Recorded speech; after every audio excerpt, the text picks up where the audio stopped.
Omwaka oguwedde NTV yakola okunoonyereza ku kwani yatta omusuubuzi Wilberforce Wamala e Mutungo. Waliwo ate kati ebipya ebizuuse.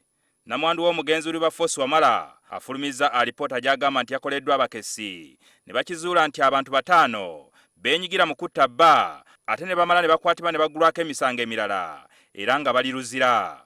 Mujulizi yali mukama waabwe nga baga nti group leader wa gang leader yali mukama waabwe era Andrew Felix Kaweesi yasooka okuyita mu office n'amugamba genda oyogere ne banno bwe mukkiriza nze njabbata abasayiningira bondi.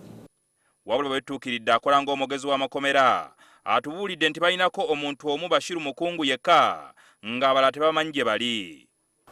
Ng'ali ku musango ogw'okubba n'ekisi oba n'emmundu n'omusango gw'okutta omuntu.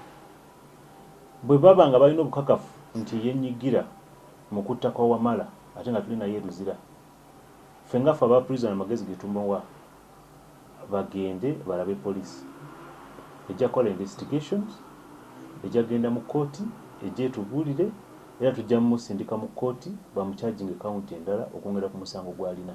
Elizabeth Wamala ono ng'abadde ne mutabani we ne muwala we boozezza ku mmunye. I was devastated over this boy's loss. He was a young boy who is running away from the truth here. Chemanyi Beni ne Mama Debula Jole Mama Debula yangamba nti nsobola okufuna abantu abatta muzeeyi Wamala. N'amannya g'abasajja abava mu flying squad bana abagende muyenga ku kiro ekyo nga 21 e Bukasa ne bagenda ne batugasali amanya tugalina.